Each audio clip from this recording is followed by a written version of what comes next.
നമ്മൾ ബയോളജിയിൽ കുറച്ച് ക്വസ്റ്റ്യൻസ് എടുത്തിട്ടുണ്ട്. അതായത് കുറച്ച് റയർ ആയിട്ടുള്ളതും അല്ലാത്തതുമായിട്ടുള്ള ഒന്ന് രണ്ട് ക്വസ്റ്റ്യൻസ് എടുത്തിട്ടുണ്ട്. പഠിച്ചിരിക്കേണ്ട പ്രധാനപ്പെട്ട കുറച്ച് ക്വസ്റ്റ്യൻസ് നോക്കാം. മനുഷ്യത്തിൽ രക്തം കട്ടപിടിക്കുന്നതിന് ആവശ്യമായ വസ്തു നിർമ്മിക്കപ്പെടുന്നത് എവിടെയാണെന്നാണ് ചോദ്യം.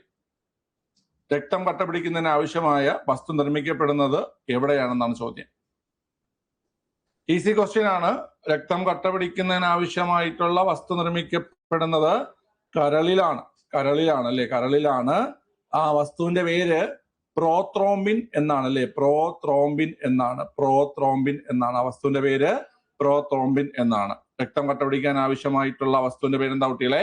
പ്രോത്രോംബിൻ എന്നാണ് കേട്ടോ. പ്രോത്രോംബിൻ എന്നാണ് ആ വസ്തുവിന്റെ പേരാണ്. ഇനി നമ്മുടെ ശരീരത്തിൽ രക്തം കട്ടപിടിക്കാതിരിക്കാൻ ആവശ്യമായിട്ടുള്ള വസ്തു, അതിന്റെ പേരാണ് ഹെപ്പാരിൻ. രക്തം കട്ടപിടിക്കാതിരിക്കാൻ ആവശ്യമായിട്ടുള്ള വസ്തു അല്ലെങ്കിൽ രാസവസ്തു, അതിന്റെ പേരാണ് ഹെപ്പാരിൻ. അല്ലെ, എന്താണ് ഹെപ്പാരിൻ? ആ ഹെപ്പാരിൻ ഉൽപ്പാദിപ്പിക്കുന്നത് ആര് തന്നെയാണ്? കരളാണ് കേട്ടോ. അതായത് കരൾ നമുക്ക് വേണമെങ്കിൽ ഡബിൾ ഏജന്റ് എന്ന് പറയാം. അതായത് രക്തം കട്ടപിടിക്കാൻ ആവശ്യമായിട്ടുള്ള പ്രോത്രോംബിൻ ഉൽപ്പാദിപ്പിക്കുന്നതും നമ്മുടെ ശരീരത്തിനകത്ത് രക്തം കട്ടപിടിക്കാതെ ഓടി നിറക്കാൻ ആവശ്യമായിട്ടുള്ള ഹെപ്പാരിൻ ഉൽപ്പാദിപ്പിക്കുന്നതും ആരാ കുട്ടികളെ? കരളാണ്.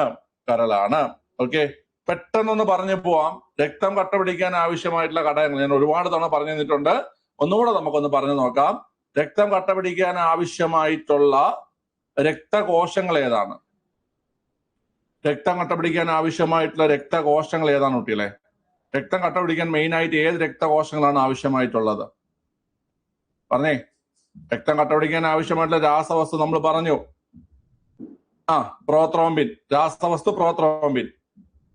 രക്തം കട്ടപിടിക്കാൻ ആവശ്യമായിട്ടുള്ള ഏറ്റവും പ്രധാനമായിട്ട് നമുക്ക് വേണ്ടത് പ്ലേറ്റ്ലെറ്റുകളാണ് കേട്ടോ. പ്ലേറ്റ്ലെറ്റുകളാണ് ഏറ്റവും പ്രധാനപ്പെട്ട രക്തകോശങ്ങൾ ഏതെന്ന് കേട്ട് കഴിഞ്ഞാൽ അത് പ്ലേറ്റ്ലെറ്റുകളാണ്. ഏറ്റവും പ്രധാനപ്പെട്ട രക്തകോശങ്ങൾ ഏതെന്ന് കേട്ട് കഴിഞ്ഞാൽ പ്ലേറ്റ്ലെറ്റുകളാണ്. പ്ലേറ്റ്ലെറ്റോടൊപ്പം തന്നെ ഏതും വേണം? RBCയും വേണം കേട്ടോ. പ്ലേറ്റ്ലെറ്റോടൊപ്പം തന്നെ RBCയും വേണം. പ്ലേറ്റ്ലെറ്റ് വേണം, RBC വേണം. പ്ലേറ്റ്ലെറ്റ് വേണം, RBC വേണം. രണ്ടെണ്ണം വേണം. പ്ലേറ്റ്ലെറ്റ് വേണം, അതുപോലെ RBCയും വേണം കേട്ടോ. എന്നാൽ പ്രധാന രക്തകോശം ഏതെന്ന് കേട്ടാൽ നിങ്ങൾ പറയേണ്ടത് പ്ലേറ്റ്ലെറ്റ് ആണ്. പ്രധാന രക്തകോശം ചോദിച്ചാൽ നിങ്ങൾ പറയേണ്ടത് ഏതാ കുട്ടികളെ? അത് പ്ലേറ്റ്ലെറ്റ് ആണ് പറയേണ്ടത്. രക്തം കട്ടപിടിക്കാൻ ആവശ്യമായിട്ടുള്ള ധാതു അല്ലെങ്കിൽ മൂലകം ഏതാണ് കുട്ടികളെ? രക്തം കട്ടപിടിക്കാൻ നമുക്ക് മെയിൻ ആയിട്ട് ആവശ്യമായിട്ടുള്ള ധാതു ഏതാണ്? കഴിഞ്ഞ 10th ഫിലിംസിനൊക്കെ ചോദിച്ചതാ. രക്തം കട്ടപിടിക്കാൻ ആവശ്യമായിട്ടുള്ള ധാതു അല്ലെങ്കിൽ മൂലകം കാൽസ്യമാണ്. ധാതു അല്ലെങ്കിൽ മൂലകം ഏതാ കുട്ടികളെ? കാൽസ്യമാണ്. ധാതു അല്ലെങ്കിൽ മൂലകം ഏതാണ്? കാൽസ്യം. ഓക്കെ. രക്തം കട്ടപിടിക്കാൻ ആവശ്യമായ വൈറ്റമിൻ ഏതാണ്? രക്തം കട്ടപിടിക്കാൻ സഹായിക്കുന്ന വൈറ്റമിൻ ഏതാണ്? ഏത് വൈറ്റമിനാണ് രക്തം കട്ടപിടിക്കാൻ സഹായിക്കുന്നത്? Vitamin K. രക്തം കട്ടപിടിക്കാൻ സഹായിക്കുന്ന വൈറ്റമിൻ കെ ആണ്.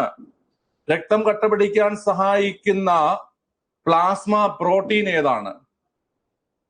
രക്തം കട്ടപിടിക്കാൻ സഹായിക്കുന്ന പ്ലാസ്മ പ്രോട്ടീൻ ഏതാ കുട്ടികളെ? ഫൈബ്രിനോജിൻ. രക്തം കട്ടപിടിക്കാൻ സഹായിക്കുന്ന പ്ലാസ്മ പ്രോട്ടീൻ ഏതെന്ന് കേട്ട് കഴിഞ്ഞാൽ അത് ഫൈബ്രിനോജിൻ ആണ്.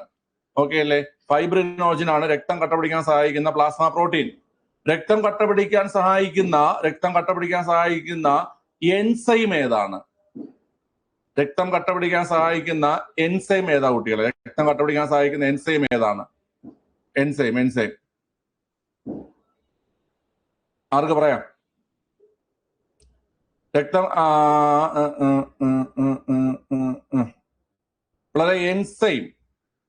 ത്രോംബോകൈനേസ്. വർഷ കറക്റ്റ് ആണ്. ത്രോംബോകൈനേസ് കേട്ടോ. ത്രോംബോകൈനേസ് ആണ് രക്തം കട്ടപിടിക്കാൻ ആവശ്യമായിട്ടുള്ള എൻസൈം ഏതെന്ന് കേട്ട് കഴിഞ്ഞാല് ത്രോംബോകൈനേസ്. രക്തം കട്ടപിടിക്കാൻ ആവശ്യമായിട്ടുള്ള എൻസൈം ഏതെന്ന് കേട്ട് കഴിഞ്ഞാല് ത്രോംബോകൈനേസ്. ഓക്കെ, ക്ലിയർ ആണ്. അപ്പൊ ഒന്നുകൂടെ പറഞ്ഞുതരാം. രക്തം കട്ടപിടിക്കാൻ ആവശ്യമായിട്ടുള്ള രാസവസ്തുവിന്റെ പേര് പ്രോത്രോംബിൻ. രക്തം കട്ടപിടിക്കാൻ പ്രധാനമായും ആവശ്യമായിട്ടുള്ള രക്തകോശങ്ങൾ ഏതെന്ന് കേട്ടാൽ പ്ലേറ്റ്ലെറ്റുകൾ, അതോടൊപ്പം RBCയും ആവശ്യമാണ്. പ്ലേറ്റ്ലെറ്റ് ആണ് മെയിൻ ആയിട്ട് വേണ്ടത്. പ്ലേറ്റ്ലെറ്റുകളും RBCയും. രക്തം കട്ടപിടിക്കാൻ ആവശ്യമായിട്ടുള്ള മൂലകം ഏതെന്ന് കേട്ട് കഴിഞ്ഞാൽ അത് കാൽസ്യമാണ്. രക്തം കട്ടപിടിക്കാൻ ആവശ്യമായിട്ടുള്ള വിറ്റാമിൻ എന്ന് കേട്ടാൽ വൈറ്റമിൻ കെ. വൈറ്റമിൻ കെയുടെ ശാസ്ത്രീയ നാമം കഴിഞ്ഞ ക്ലാസ്സിൽ പഠിച്ചു, ഫില്ലോക്വിനോൺ. വൈറ്റമിൻ കെയുടെ ശാസ്ത്രീയ നാമമാണ് ഫില്ലോക്വിനോൺ. രക്തം കട്ടപിടിക്കാൻ ആവശ്യമായിട്ടുള്ള പ്ലാസ്മ പ്രോട്ടീന്റെ പേര് ഫൈബ്രിനോജിൻ. രക്തം കട്ടപിടിക്കാൻ ആവശ്യമായിട്ടുള്ള എൻസൈമിന്റെ പേരാണ് ത്രോംബോകൈനേസ്. എന്താ കുട്ടികളെ? ത്രോംബോകൈനേസ്. ഓക്കെ, ക്ലിയർ ആണ്. ഇനി രക്തം കട്ടപിടിക്കാതിരിക്കാൻ സഹായിക്കുന്ന, നമ്മളെ ശരീരത്തിൽ ഒഴുകി നടക്കുന്ന രക്തം അതുപോലെ ഒഴുകി നടക്കാൻ വേണ്ടി സഹായിക്കുന്ന നമ്മുടെ ശരീരത്തിൽ തന്നെയുള്ള ഒരു ആന്റി കൊയാഗുലന്റ് ആണ് ഹെപ്പാരിൻ. ഈ ഹെപ്പാരിൻ ഉൽപ്പാദിപ്പിക്കുന്നതും കരളാണ്. ഓക്കെ അല്ലേ? ഇനി ആന്റി കൊയാഗുലന്റുകൾ ഞങ്ങൾക്ക് പറഞ്ഞു തന്നിട്ടുണ്ട്. നമുക്ക് അതും കൂടെ ഒന്ന് ചോദിച്ചു പോവാം. പിള്ളേരെ, ഈ ലീച്ച് മീൻസ് കുളയട്ട. കുളയട്ടയുടെ ശരീരത്തിൽ കാണപ്പെടുന്ന ഒരു ആന്റി കൊയാഗുലന്റ് ഉണ്ട്, കുളയട്ട നമ്മളെ കടിച്ചു കഴിഞ്ഞാൽ നമുക്ക് എന്ത് സംഭവിക്കും? കുളയട്ട കടിക്കുന്നത് നമ്മൾ അറിയത്തില്ല, നമ്മുടെ കുറച്ച് രക്തം എടുത്തുകൊണ്ട് പോകും. കുളയട്ട കടിക്കുമ്പോഴുണ്ടാകുന്ന ആന്റി കൊയാഗുലന്റ് ആണ് ഹിരുഡിൻ. അല്ലേ? ഹിരുഡിൻ കുളയട്ടയുടെ ശരീരത്തിലുള്ള ആന്റി കൊയാഗുലന്റ് ആണ് ഏത് കുട്ടികളെ? ഹിരുഡിൻ. ഓക്കെ അല്ലേ? ഹെപ്പാരിൻ ആയാലും ഹിരുഡിൻ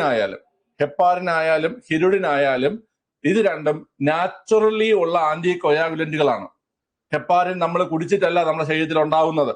നമ്മൾ ജനിക്കുമ്പോൾ തന്നെ നമ്മുടെ ശരീരത്തിൽ രൂപം കൊള്ളുന്ന, നമ്മുടെ ശരീരത്തിൽ രക്തം കട്ടപിടിക്കാതിരിക്കാൻ സഹായിക്കുന്ന ആന്റി കൊയാഗുലന്റ് ആണ് ഹെപ്പാരിൻ.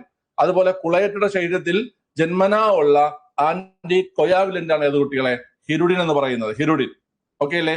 ഇനി നമ്മള് രക്തം പരിശോധിക്കാനായിട്ട് നമ്മൾ എവിടെ പോകും പിള്ളേരെ? രക്തം പരിശോധിക്കാനായിട്ട് നമ്മൾ പോകുന്നത് എവിടെയാണ്? ബ്ലഡ് ബാങ്കിലല്ല, ലാബിൽ പോകും. ഓക്കെ, ലാബില്. ഈ ലാബിൽ നമ്മൾ പോയിട്ട് അവിടെ നമ്മൾ രക്തം പരിശോധിക്കാൻ കൊടുക്കും.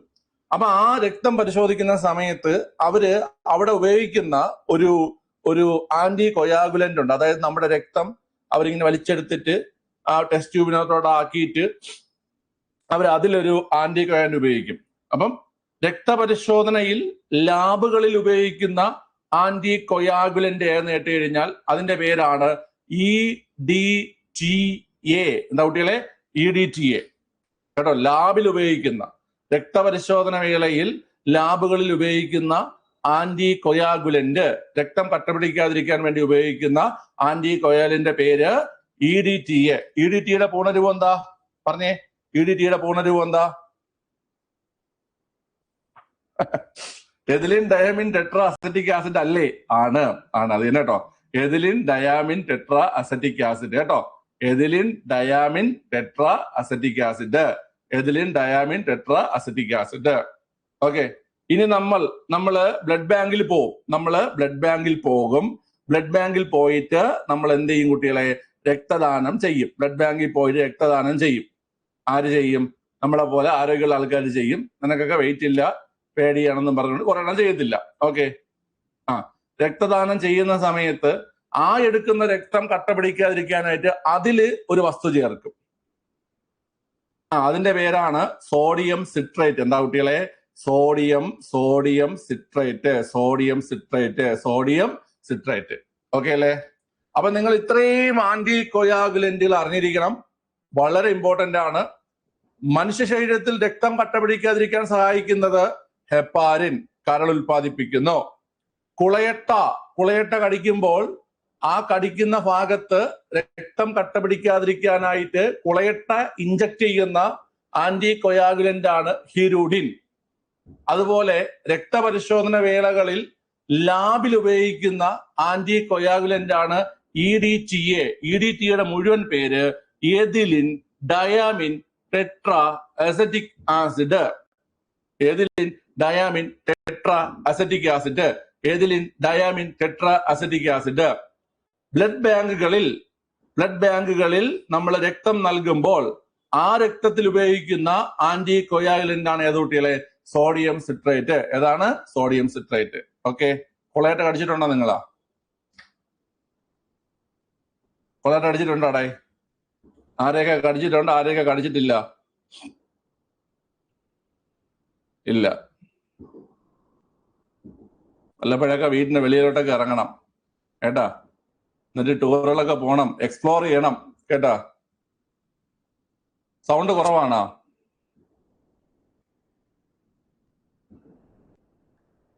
ഓക്കെ, മറ്റേ പാട്ടൊക്കെ ഉണ്ടല്ലോ, മറ്റേ വാഴാതെ വാഴ്ക്കയെ വാഴുകര എന്ന് പറഞ്ഞ പാട്ടൊക്കെ ഇട്ട് ടൂറൊക്കെ പോയിട്ട് വേണം. ശബരിമലയ്ക്ക് പോയിട്ട് കടിച്ചിട്ടുണ്ട്. നീ മറ്റേ സ്ത്രീ പ്രവേശനത്തിന് അനുകൂലിക്കുന്ന ആളാണ്. എപ്പോഴും പോയത് ശബരിമലയില്?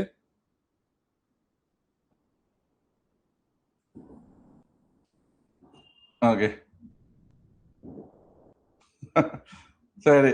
മണിയില്ലേ ഇറങ്ങാൻ പോയതിന്? മണി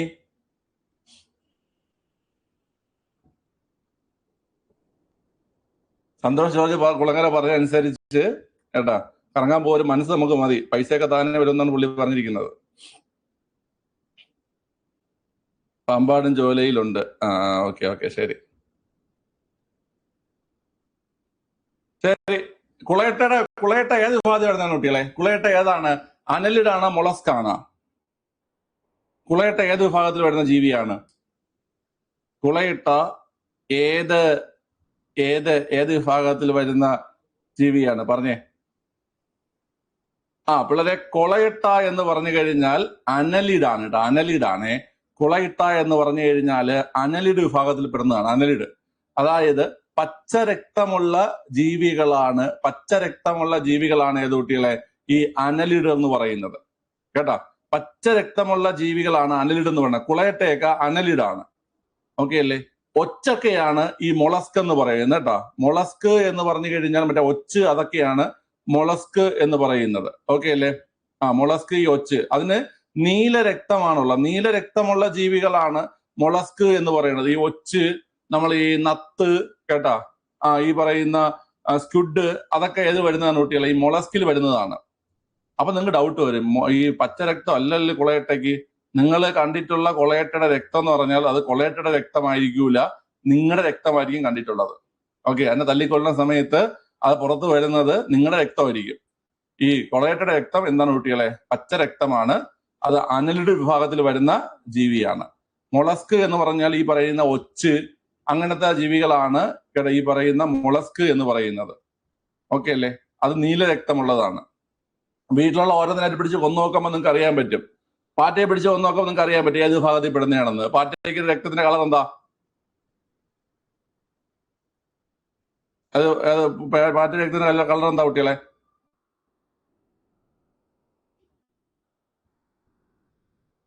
വെള്ളേ?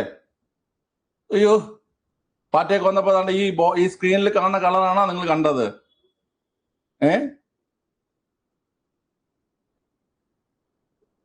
അത് രക്തമായിരിക്കില്ല. നിങ്ങൾ പിടിച്ച് പിതുക്കിയപ്പോഴും അത് ചിലപ്പോൾ ഛർദ്ദിച്ചതായിരിക്കും. ഓക്കെ, അതിന് രക്തത്തിന് കളർ ഇല്ല കേട്ടോ, വെള്ളം പോലെ ഇരിക്കും.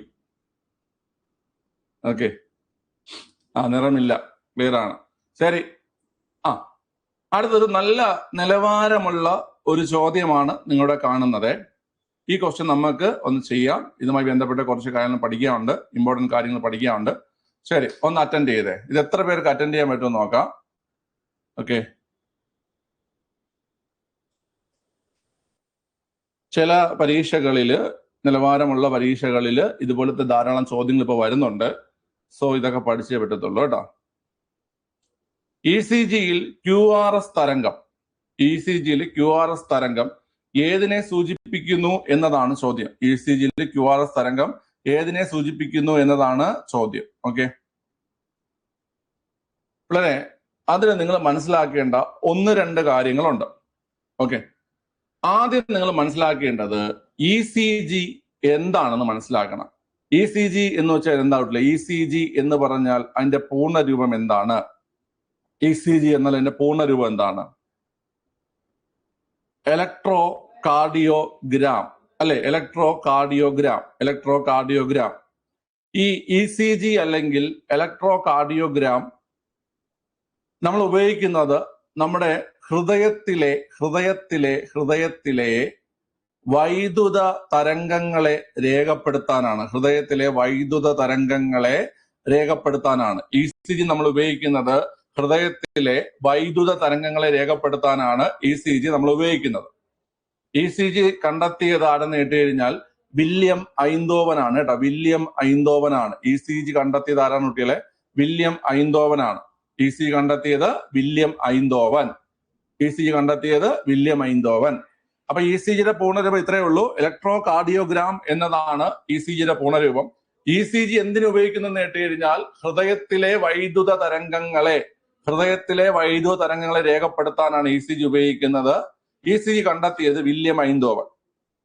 നിങ്ങൾ ഇനി അടുത്ത് പഠിക്കാനുള്ളത് എന്താന്ന് കേട്ട് കഴിഞ്ഞാല് കാർഡിയാക് സൈക്കിൾ അല്ലെങ്കിൽ ഈ നമ്മുടെ ഒരു ഹാർട്ട് ബീറ്റിനുള്ളിൽ നടക്കുന്ന കാര്യങ്ങൾ എന്തൊക്കെയെന്നാണ്.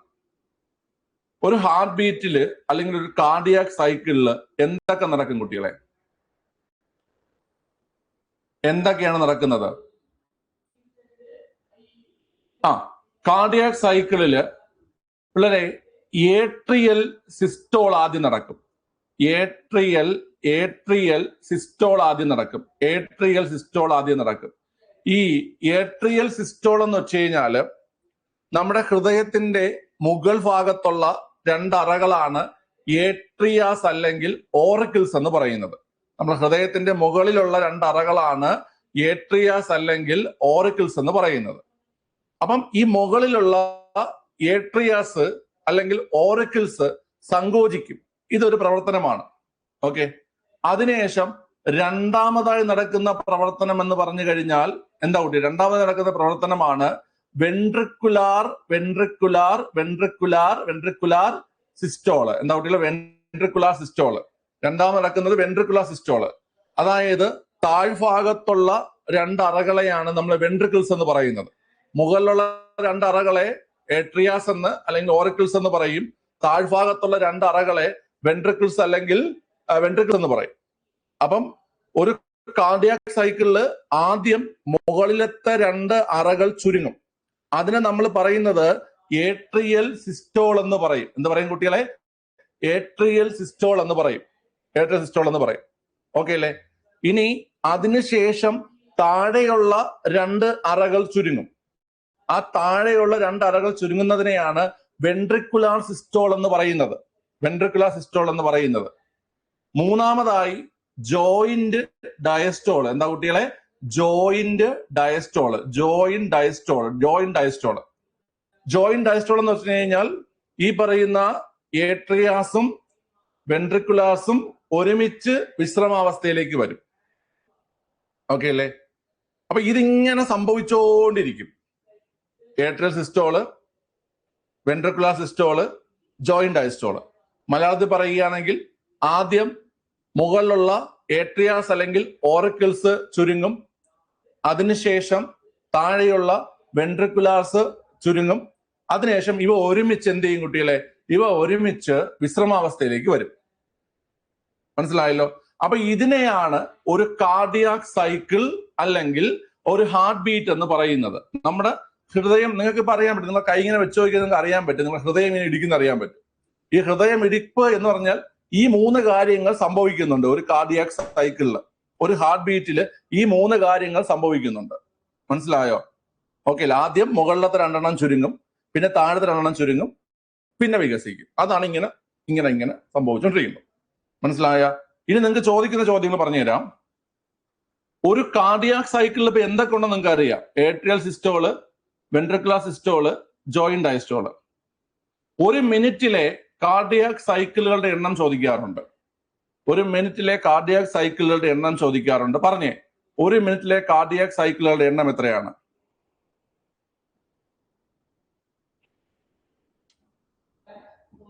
ഒരു മിനിറ്റിലെ കാർഡിയാക് സൈക്കിളുടെ എണ്ണം അത് തന്നെയാണ് ഒരു മിനിറ്റിലെ ഹാർട്ട് ബീറ്റുകളുടെ എണ്ണം. ഓക്കെ.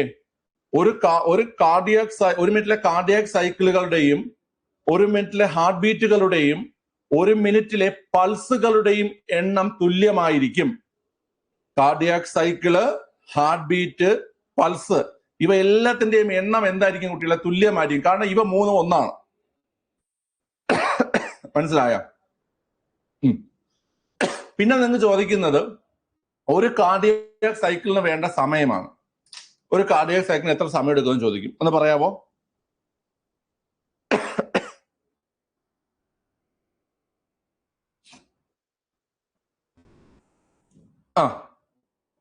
വളരെ 0.8 സെക്കൻഡ് കേട്ടോ. 0.8 സെക്കൻഡ്. ഒരു സെക്കൻഡ്.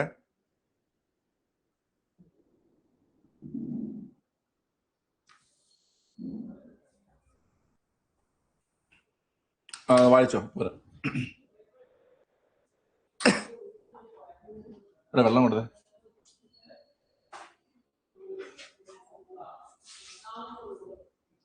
സാറിന് 8 മണി വരെയാണേ അവിടെ പറഞ്ഞ.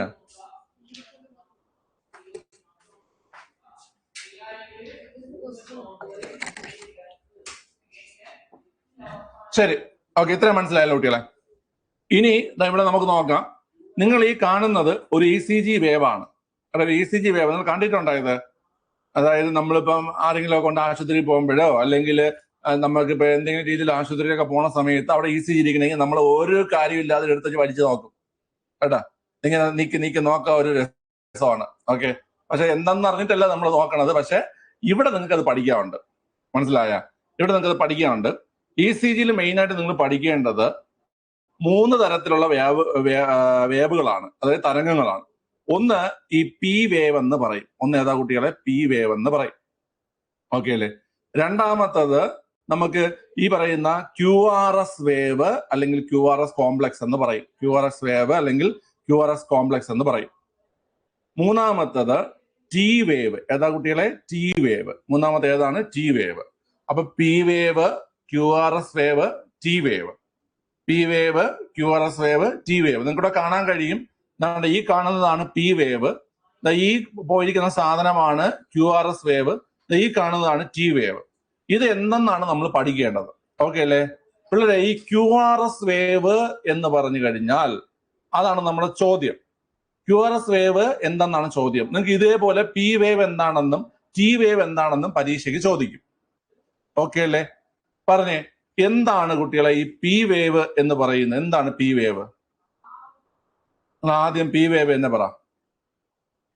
ആദ്യം P വേവ് എന്ന് പറ. P വേവ് എന്ന് ആദ്യം പറ. P വേവ് എന്ന് ആദ്യം പറ.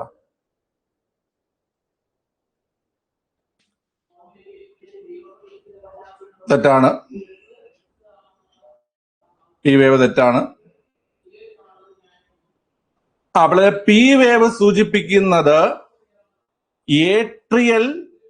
Atrial depolarisation. അതായത് ഏട്രിയൽ ഡീപോളറൈസേഷൻ. ഏട്രിയൽ ഡീപോളറൈസേഷൻ എന്ന് വെച്ച് കഴിഞ്ഞാല് മുകളിലത്തെ 2 അറകളുടെ സങ്കോചമാണ് ഈ പറയുന്ന P വേവ് സൂചിപ്പിക്കുന്നത്. മുകളിലത്തെ 2 അറകളുടെ സങ്കോചത്തെയാണ് നമ്മൾ ഏട്രിയൽ ഡീപോളറൈസേഷൻ എന്ന് പറയുന്നത്. മുകളിലത്തെ 2 അറകളുടെ സങ്കോചത്തെ. മനസ്സിലായല്ലോ? ഓക്കെ. ഇനി QRS വേവ് അല്ലെങ്കിൽ QRS കോംപ്ലക്സ് എന്ന് പറയും. QRS കോംപ്ലക്സ് എന്ന് വെച്ച് കഴിഞ്ഞാല് QRS കോംപ്ലക്സ് എന്ന് വെച്ച് കഴിഞ്ഞാല് നമ്മുടെ താഴത്തെ 2 അറകളുണ്ടല്ലോ. താഴത്തെ 2 അറകൾ വെൻട്രിക്കുലാർ ഡീപോളറൈസേഷൻ. അതായത് താഴത്തെ 2 അറകൾ കോൺട്രാക്ട് ചെയ്യുന്നത്, ചുരുങ്ങുന്നത്, അതാണ് QRS വേവ് കൊണ്ട് സൂചിപ്പിക്കുന്നത്. ഓക്കെ അല്ലേ? ഇനി നിങ്ങൾ നോക്കുമ്പോൾ നിങ്ങൾക്ക് മനസ്സിലാവും. കണ്ട, Q എന്ന് പറഞ്ഞാൽ ഈ Pക്ക് ശേഷം വരുന്ന ഇത് താഴോട്ട് പോയി. ഇതൊരു നെഗറ്റീവ് വേവാണ്. ഈ R ആണ് ഏറ്റവും വലിയ പോസിറ്റീവ് വേവ് എന്ന് പറയുന്നത്. പിന്നെ T എന്ന് S എന്ന് പറഞ്ഞാൽ താഴോട്ട് വരുന്ന വേവാണ് കേട്ടോ. ഇതൊന്ന് ജസ്റ്റ് നോക്കി വെച്ചോണേ. Q താഴോട്ട് പോകും, നെഗറ്റീവ് വേവ് ആണ്. പിന്നെ R ഏറ്റവും വലിയ വേവ്, S വീണ്ടും താഴോട്ട് വരുന്ന വേവാണ് കേട്ടോ. ജസ്റ്റ് ഒന്ന് ഓർത്ത് വെച്ചോണം കേട്ടോ അത്. ഇനി അടുത്ത് T വേവ് എന്തിനാ സൂചിപ്പിക്കുന്നത്?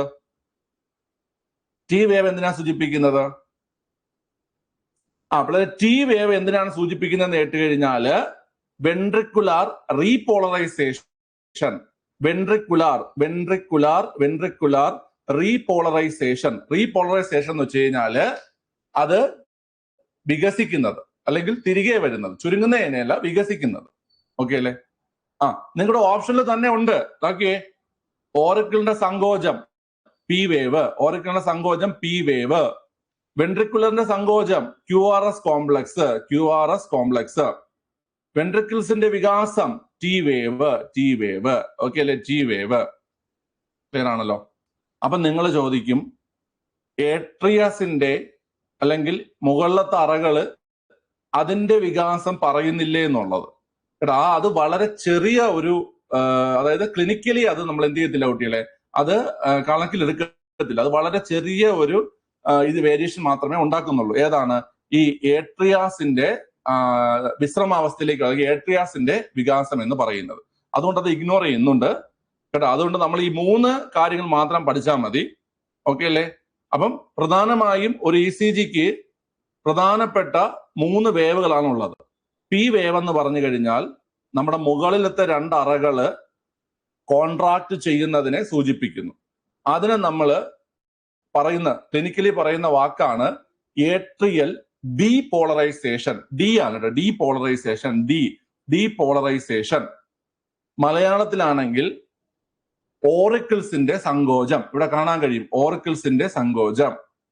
രണ്ടാമത്താണ് QRS കോംപ്ലക്സ്. QRS കോംപ്ലക്സ് എന്താണെന്ന് കേട്ട് കഴിഞ്ഞാൽ വെൻട്രിക്കുലാർ ഡീപോളറൈസേഷൻ. ഇവിടെ നമുക്ക് കാണാൻ കഴിയും വെൻട്രിക്കുലറുകളുടെ സങ്കോചം. അപ്പൊ ഇതാണ് ആൻസർ. അടുത്ത ടി വേവ് വെൻട്രിക്കിൾസിന്റെ റീപോളറൈസേഷൻ, അതായത് വെൻട്രിക്കിൾസിന്റെ വികാസമാണ് ടി വേവ് സൂചിപ്പിക്കുന്നത്. മനസ്സിലായടെ? മനസ്സിലായ? റീപോളറൈസേഷൻ എന്ന് പറഞ്ഞാൽ വികാസം, ഡീപോളറൈസേഷൻ എന്ന്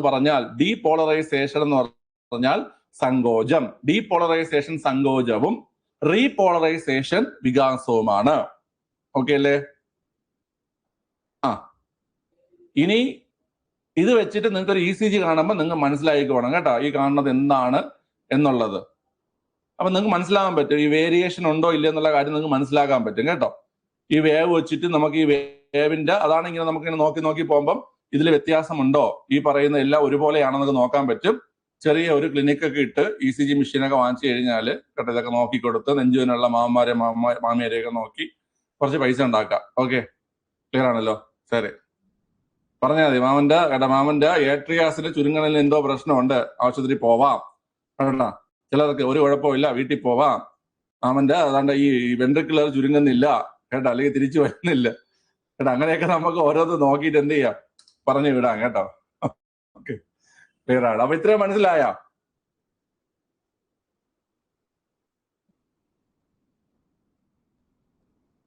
ഇത്രയും ഓക്കെ ആണോ?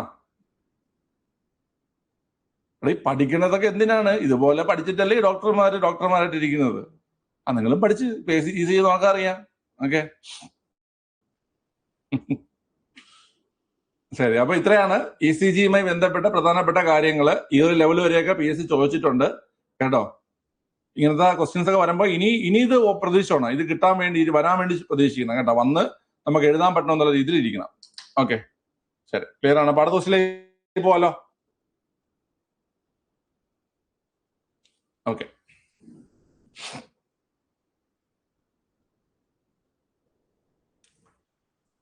ക്വസ്റ്റ്യൻ അറ്റൻഡ് ചെയ്യാം.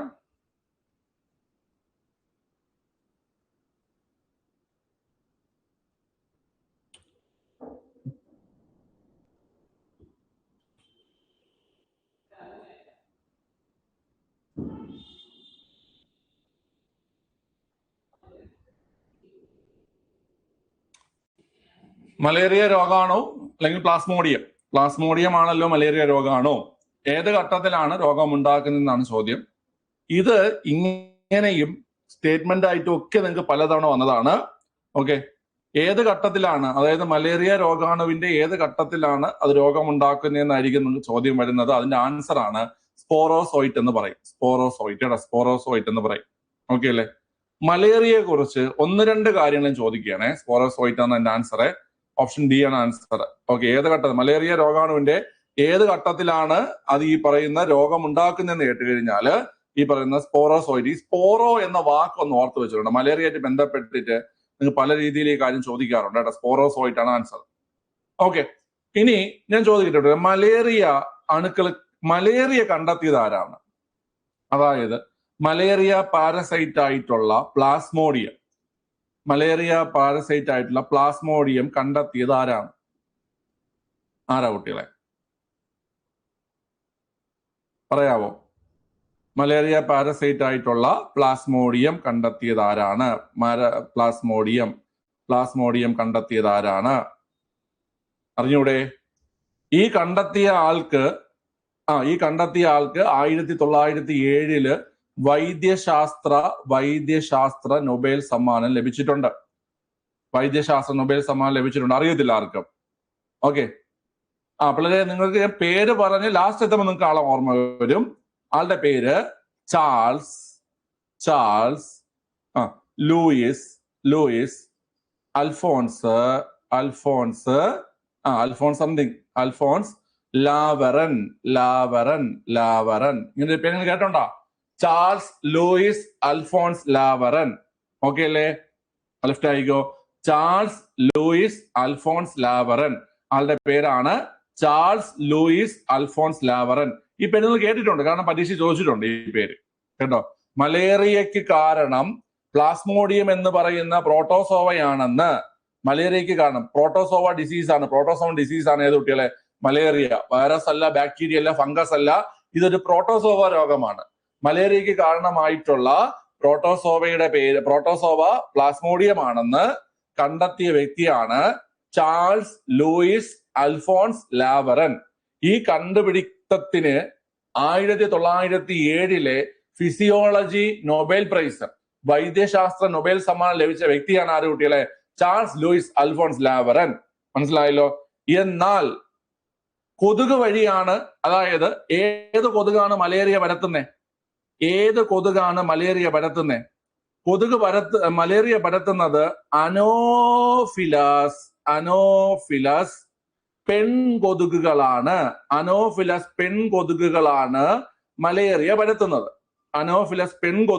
മലേറിയ പരത്തുന്നത്. അത് എങ്ങനെയാണ് ആ കൊതുകുകൾ വഴി ഈ രോഗം മനുഷ്യനിലേക്ക് എത്തുന്നത് എന്ന് കണ്ടെത്തിയ ശാസ്ത്രജ്ഞനാണ് ആര് കുട്ടികളെ? Ronald Ross. ആരാണ്? Ronald Ross. നിങ്ങൾ ഈ പേരായിരിക്കും കൂടുതൽ കണ്ടിട്ടുള്ളത്. പക്ഷെ രണ്ട് ആൾക്കാരാണ്. മലേറിയക്ക് കാരണം പ്ലാസ്മോഡിയം എന്ന പ്രോട്ടോസോവയാണെന്ന് കണ്ടെത്തിയത്. ആരാ കുട്ടികളെ? ഈ പറയുന്ന ചാൾസ് ലൂയിസ് അൽഫോൺസ് ലാവറൻ. എന്നാൽ അനോഫിലസ് പെൺകൊതുകുകൾ വഴിയാണ് മലേറിയ പരക്കുന്നത്, അല്ലെങ്കിൽ മലേറിയ ട്രാൻസ്മിറ്റ് ചെയ്യുന്നത്. മലേറിയ എങ്ങനെയാണ് ഇത് കൊതുകിന്റെ ശരീരത്തിൽ നിന്ന് മനുഷ്യന്റെ ശരീരത്തിലേക്ക് പോകുന്നത്, എവിടെയാണ് അത് വളരുന്നത് എന്നുള്ള കാര്യങ്ങളെല്ലാം കണ്ടെത്തിയ വ്യക്തിയാണ് ആര് കുട്ടികളെ? Ronald Ross. ആരാണ്? Ronald Ross. ഓക്കെ അല്ലേ? ഇയാള് ഫ്രഞ്ചുകാരനാണ്. ഇയാളൊരു ഫ്രഞ്ച് ഡോക്ടറും ഇയാളൊരു ബ്രിട്ടീഷ് ഡോക്ടറുമാണ് കേട്ടോ. രണ്ട് ആൾക്കാരാണ്. ഫ്രഞ്ച് ഡോക്ടറും ബ്രിട്ടീഷ് ഡോക്ടറുമാണ്. ഓക്കെ അല്ലേ? ഇതുപോലെ ഞാൻ ചോദിക്കട്ടെ, ഈ വർണ്ണാന്തത എന്നൊരു രോഗമുണ്ട്. വർണ്ണാന്തത എന്ന രോഗം കണ്ടെത്തിയതാരാണ്? വിശദീകരിച്ചതാരാണ്? രണ്ട് ആൾക്കാരാണ്. രണ്ടുപേരും രസതന്ത്രജ്ഞരുമാണ്. വർണ്ണാന്തത രോഗം കണ്ടെത്തിയതാരാണ്? വിശദീകരിച്ചതാരാണ്? വർണ്ണാന്തത, നമ്മൾ ഡാൽട്ടണിസം എന്ന് വിളിക്കുന്ന രോഗമാണ് വർണ്ണാന്തത. നിറങ്ങളെ തിരിച്ചറിയാൻ പറ്റാത്ത നിറങ്ങളെ മീൻസ് പച്ചയും ചുവപ്പും തിരിച്ചറിയാൻ പറ്റാത്ത ആ ഒരു അവസ്ഥയാണ് എന്ന് പറയുന്നത് കുട്ടികളെ വർണ്ണാന്തത എന്ന് പറയുന്നത്. ഓക്കെ, ഉദാഹരണത്തിന് നിങ്ങൾക്ക് വർണ്ണാന്തത ഉണ്ടോ ഇല്ലേ നമുക്കിപ്പോ നോക്കാം. ഓക്കെ, ഞാനിവിടെ വരച്ചിട്ടുണ്ട്. ഓക്കെ, ഈ രണ്ട് വരയുടെ കളർ മനസ്സിലാക്കാൻ പറ്റാത്ത ആൾക്കാർക്ക് വർണ്ണാന്തത ഉണ്ട് കേട്ടോ. രണ്ട് വരയുടെയും കളറ്. ഓക്കെ, ഇത് വര നമ്പർ 1, ഇത് വര നമ്പർ 2. ഓക്കെ, വര നമ്പർ 1ന്റെ കളർ എന്താ? വര നമ്പർ 1 റെഡ്, വര നമ്പർ 2 ഗ്രീന്. ഇങ്ങനെയല്ല കുട്ടികളെ, കറക്റ്റ് പറഞ്ഞു കഴിഞ്ഞാല് കേട്ടോ, നമുക്ക് പെട്ടെന്ന് കാണുമ്പോൾ നമുക്ക് കളറൊക്കെ കാണാൻ പറ്റും. പക്ഷെ മറ്റു കളറിന്റെ കൂട്ടത്തിൽ ചിലപ്പോൾ തിരിച്ചറിയാൻ പറ്റത്തില്ല കേട്ടോ. അങ്ങനെയാണ് വരുന്നത്. ഓക്കെ, അത് നമുക്ക് ചാർട്ടൊക്കെ ഉണ്ട്. ഇഷിഹാര ചാർട്ട് എന്നൊക്കെ പറയും കേട്ടോ. ആ ചാർട്ട് വെച്ചിട്ടാണ് അത് കണ്ടുപിടിക്കുന്നത്. ഓക്കെ, അല്ലാതെ കണ്ടുപിടിക്കാൻ പറ്റത്തില്ല അത്. ഓക്കെ, ക്ലിയർ ആണ്? തിരിഞ്ഞു പോകും. അപ്പം ആ രോഗം കണ്ടെത്തിയത് ജോൺ ഡാൾട്ടണും, എന്നാൽ വിശദീകരിച്ചത് ആരെന്നറിയാവോ? വിശദീകരിച്ചത് റോബർട്ട് ബോയിലുമാണ്. മനസ്സിലായ? വർണ്ണാന്തത കണ്ടെത്തിയത് ജോൺ ഡാൾട്ടൺ. അതുകൊണ്ടാണ് രോഗത്തിനെ ഡാൾട്ടണിസം എന്ന് വിളിക്കുന്നത്. ഓക്കെ അല്ലേ? എന്നാൽ വിശദീകരിച്ചത് റോബർട്ട് ബോയിൽ, കെമിസ്ട്രിയുടെ പിതാവായിട്ടുള്ള റോബർട്ട് ബോയിലാണ് വിശദീകരിച്ചത്. റോബർട്ട് ബോയിലാണ് വിശദീകരിച്ചത്. ഓക്കെ അല്ലേ? ക്ലിയർ ആണ്. അതുപോലെ ചാൾസ് ലൂയിസ് അൽഫോൺസ് ലാവറൻ എന്ന ഫ്രഞ്ച് ശാസ്ത്രജ്ഞനാണ് പ്ലാസ്മോഡിയം എന്ന പ്രോട്ടോസോവയാണ് മലേറിയയ്ക്ക് കാരണമെന്ന് കണ്ടെത്തിയത്. എന്നാൽ റൊണാൾഡ് റോസ് എന്ന് പറയുന്ന ബ്രിട്ടീഷ് ശാസ്ത്രജ്ഞനാണ് അനോഫിലസ് പെൺകൊതുകുകൾ വഴിയാണ് ഈ പറയുന്ന ഇത് പകരുന്നതെന്ന് കണ്ടെത്തിയത്. ഏത് പകരുന്നതെന്ന്? ഈ മലേറിയ പകരുന്നതെന്ന് കണ്ടെത്തിയത്. ഓക്കെ അല്ലേ? ശരി. ജപ്പാൻ ജ്വരം പരത്തുന്നത് ഏത് കൊതുകുകളാണ്? ജപ്പാൻ ജ്വരം പരത്തുന്നത് ഏത് കൊതുകുകളാണ്? നിങ്ങൾക്ക് ചോദിക്കുന്നതാണ്. ജപ്പാൻ ജ്വരം, ജാപ്പനീസ് എൻസഫലിറ്റിസ്, ജപ്പാൻ ജ്വരം പരത്തുന്നത് ഏത് തരം കൊതുകുകളാണ് കുട്ടികളെ? ജപ്പാൻ ജ്വരം പരത്തുന്നത്, ജാപ്പനീസ് എൻസഫലിറ്റിസ് പരത്തുന്നത് ഏത് തരം കൊതുകുകളാണ്? പറയൂ. ഒരൊറ്റ ഒരെണ്ണത്തിന് അറിഞ്ഞൂടാ. ജപ്പാൻ ജ്വരം പരത്തുന്നത് ഏത് തരം കൊതുകുകളാണ്? ക്യൂലക്സ്. ഏതാണ്? ക്യൂലക്സ്. ജപ്പാൻ ജ്വരം പരത്തുന്നത് ക്യൂലക്സ് കൊതുകുകളാണ് ജപ്പാൻ ജ്വരം പരത്തുന്നത്. ക്യൂലക്സ്. ഓക്കെ. എന്നാൽ മന്ത് പരത്തുന്നത് ക്യൂലക്സ് കൊതുകുകളാണ്. ഓക്കെ. ചിക്കുൻ ഗുനിയ പരത്തുന്നത് ആരാ? ചിക്കുൻ ഗുനിയ പരത്തുന്നത് ഏത് കൊതുകുകളാ? ചിക്കുൻ ഗുനിയ പരത്തുന്നത് ഈഡിസ് ഈജിപ്ഷിയാണ് അല്ലെ? ഈഡിസ് ഈജിപ്ഷിയാണ് ചിക്കുൻ ഗുനിയ പരത്തുന്നത്. അപ്പൊ ചിക്കുൻ ഗുനിയ പരത്തുന്നത് ഈഡിസ് ഈജിപ്ഷിയാണ്. ഓക്കെ. ഡെങ്കിപ്പനി പരത്തുന്നത് ഏത് തരം കൊതുകുകളാണ്? ഡെങ്കിപ്പനി പരത്തുന്നത് ഏത് തരം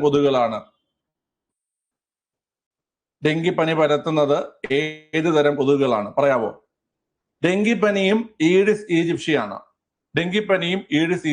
കേട്ടോ. ഡെങ്കിപ്പനിയും ഈഡിസ് ഈജിപ്ഷിയാണ്. ഓക്കെ. നിങ്ങള് ഇത്രയും സാധനങ്ങൾ, അതായത് അനോഫിലസ്, മലേറിയ, ക്യൂലക്സ്, ജപ്പാൻ ജ്വരവും മന്ദം, ഈഡിസ്, ചിക്കുൻ ഗുനിയയും ഡെങ്കിപ്പനിയും ഇത്രയും പഠിച്ചു വെച്ചോണം. സിഗാ വൈറസ് ക്വസ്റ്റ്യൻ ആണ്. സിഗാ വൈറസ് പരത്തുന്നത് ഏത് കൊതുകാണ് കുട്ടിയല്ലേ? സിഗാ വൈറസ് പരത്തുന്നത് പറയാവോ?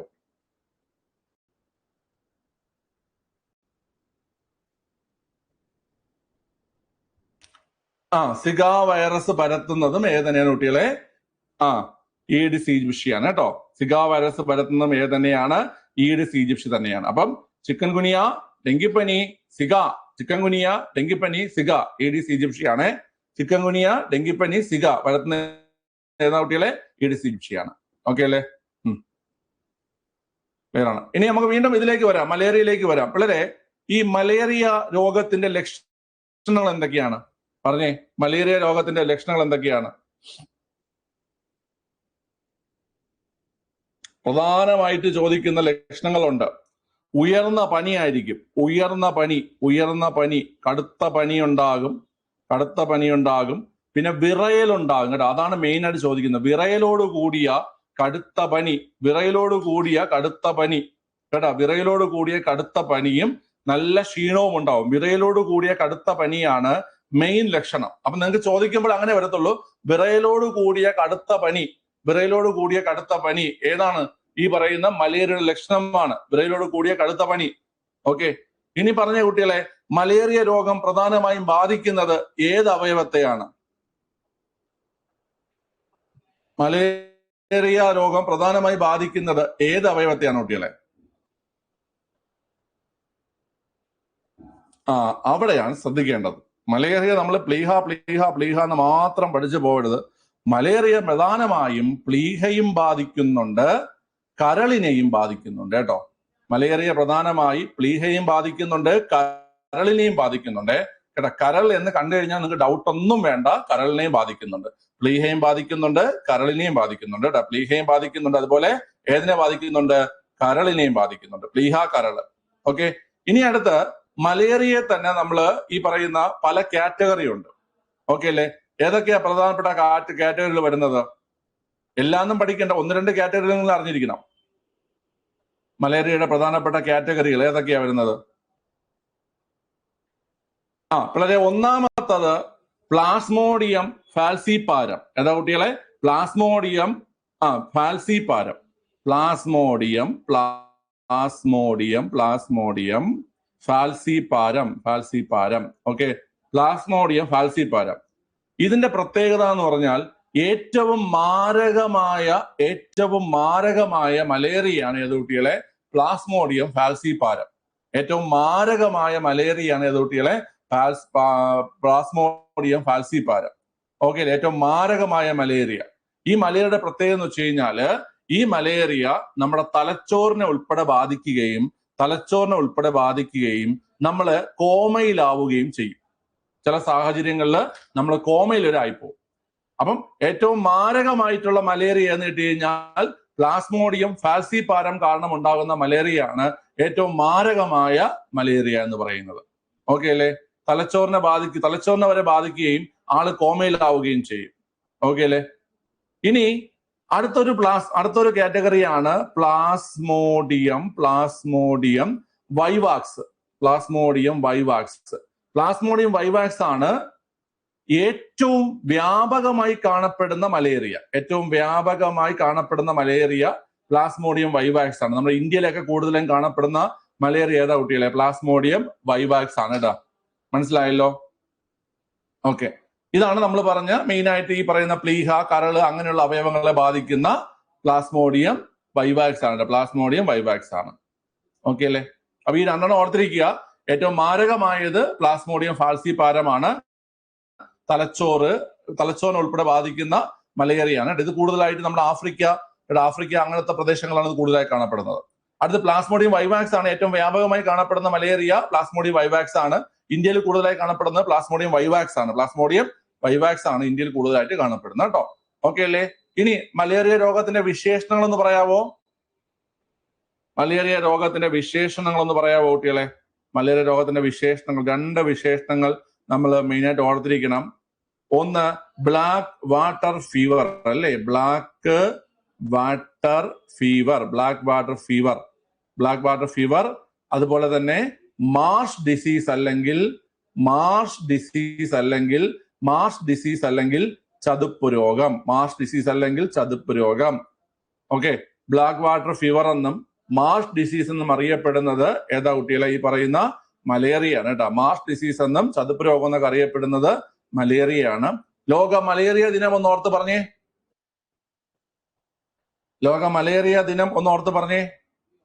മലേറിയ തന്നെയാണ് മലമ്പനി കേട്ടോ. ലോക മലേറിയ ദിനം ഏപ്രിൽ 25 ലോക മലേറിയ ദിനം. ഏപ്രിൽ 25 ലോക മലേറിയ ദിനം കേട്ടോ. ഏപ്രിൽ 25 ലോക മലേറിയ ദിനം. ഓക്കെ, ഏപ്രിൽ 25 ലോക മലേറിയ ദിനം. ഓക്കെ, മനസ്സിലായ ഇത്തരം കാര്യങ്ങൾ? അപ്പം മലേറിയ രോഗാണു ഏത് ഘട്ടത്തിലാണ് രോഗം ഉണ്ടാക്കുന്നതെന്ന് കേട്ട് കഴിഞ്ഞാൽ മലേറിയക്ക് കാരണമായിട്ടുള്ളത് പ്ലാസ്മോഡിയം എന്ന് പറയുന്ന പ്രോട്ടോസോവയാണ്. ആ പ്രോട്ടോസോവ സ്പോറോസോയിറ്റ് എന്ന ഘട്ടത്തിലേക്ക് എത്തുമ്പോഴാണ് എന്ത് ചെയ്യുന്ന കുട്ടികളെ? രോഗം ഉണ്ടാകുന്നത്. ഓക്കെ അല്ലേ? പിന്നെ നമ്മൾ പറഞ്ഞ കാര്യങ്ങളൊക്കെ എല്ലാം ഓർത്തിരിക്കുക കേട്ടോ. മുന്നോട്ട് പോകുമ്പോൾ വേറെയും ക്വസ്റ്റ്യൻസ് വരും. അപ്പൊ ആ സമയത്ത് ഡീറ്റെയിൽ ആയിട്ട് ഡിസ്കസ് ചെയ്യാം. ഓക്കെ, ഇപ്പൊ ഇത്ര ഓർത്തിരിക്കുക.